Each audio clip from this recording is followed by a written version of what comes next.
Class is now in session. I'm Professor Hockey, and today we will be recapping Game 6 of the Stanley Cup Finals between the Dallas Stars and the Tampa Bay Lightning. So the Stars were looking to once again stave off elimination for the second game in a row. They managed to win Game 5 in an intense double overtime fashion off of a Corey Perry goal, and they were looking to force a Game 7 and put on a 7-game series here in the Stanley Cup Finals for the second straight years, but it would be the Lightning who would manage to take the win and therefore win the 2020 Stanley Cup. It would start off with Braden Point's 14th goal of these playoffs, leading the playoffs in goals, and then Blake Coleman would add to it, and the 2-0 lead for the Lightning would be enough to just finish this off and win it off the back of a Vasilevsky shutout.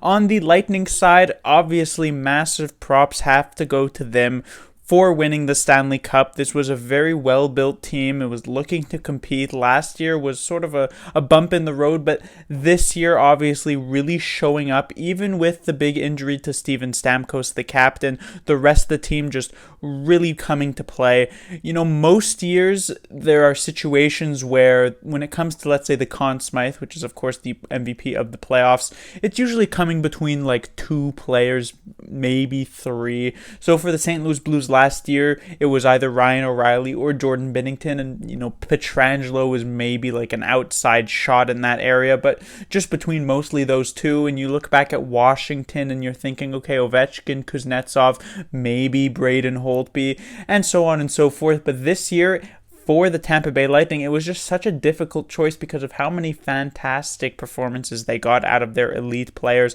Obviously, Victor Hedman ended up taking the Conn Smythe here tonight, but I don't think anyone would have had a huge problem if it ended up going to Braden Point. I don't think it would have been necessarily a huge upset had it gone to Andrei Vasilevsky, especially after the shutout here that closed out the series. And even Nikita Kucherov quietly putting up over 30 points here was left off of some of the voters' ballots, as you can only submit 3 names. So many great performances from the Lightning side.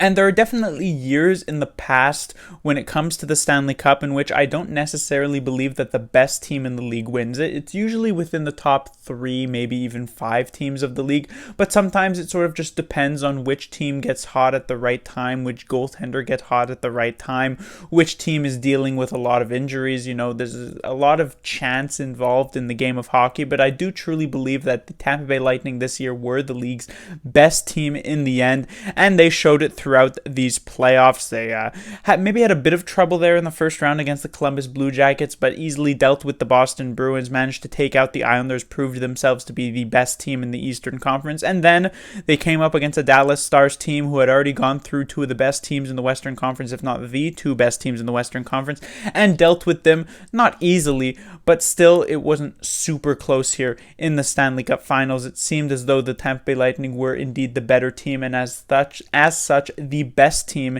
in the league. So the Lightning moving forward, honestly, going into the next season, this team should very well still be a contender. I mean, all those players who I'd mentioned that were up for the Conn Smythe are still very young, the oldest player of them being Victor Hedman, who is not even yet the age of 30. So Vasilevsky's still young, Point, Kucherov, these are all still very good players, and players who should be very good for the next few years. And even some of their more lower tier players, like the second or third line players like Tyler Johnson, Alex Killorn, none of these players are 35 or anything like that, and so it would not come as a surprise to anyone for the Tampa Bay Lightning to again be a force in the Eastern Conference and again be a force in these playoffs and potentially try and go for a repeat like we saw back in 16 and 17 when the Pittsburgh Penguins won 2 straight.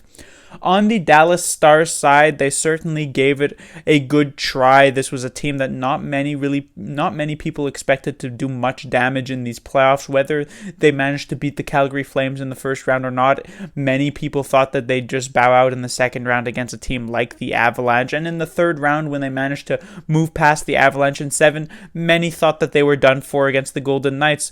But nobody really thought that the Stars could make it all the way to the Stanley Cup Finals. But they just did it through sheer force of will. This is just the team out of the Western Conference that seemed to want it the most. You know, Colorado, I would say, credit to them certainly, but when you take a look at their opponent in the Western Conference Finals, the Golden Knights, that was a team that just sort of fell apart and didn't really seem to have the X factor there for them. But the Dallas Stars definitely did have this, multiple players stepping up for them at the correct time, getting some very good goaltending from Hudobin at the correct time. And so this was definitely a Stars team that was trying really hard to make things happen.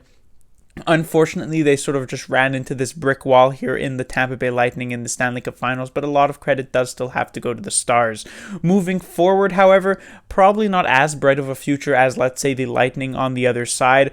The main thing that the Stars do have going for them is their defensive core. Obviously, their top three defensemen here, Heiskanen, already proving himself to be one of the best defensemen in the NHL, and still very, very young at that. Klingberg, sort of like a Brent Burns style of player, very offensively oriented. He's on a very good contract and still a very good player. And then, of course, Esa Lindell, very underrated, strong defensive defenseman, sort of like a Mark-Edouard Vlasic style of player because of just how little people really talk about him. But the Stars on the back end are looking very good for the next few years. But really, where the main struggle probably comes from is the goaltending position. Hudobin looked quite good for them during these playoffs, but he's definitely getting up there in age. He's an unrestricted free agent. Will he be back with the Dallas Stars? I'm not sure. And even if he is, would he be able to put up good performances again in the following year? I believe he'll be 36. Ben Bishop is still with the Dallas Stars, but he didn't look particularly good in the few appearances he got in these playoffs, and so is he going to be someone who can be a very solid starter for this team?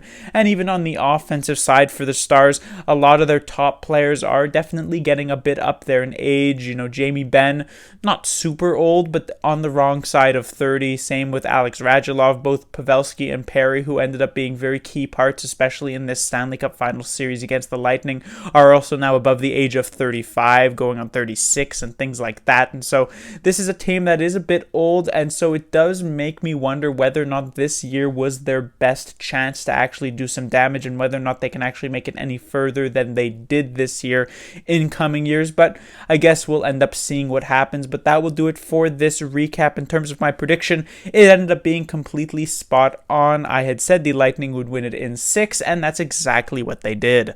Class dismissed.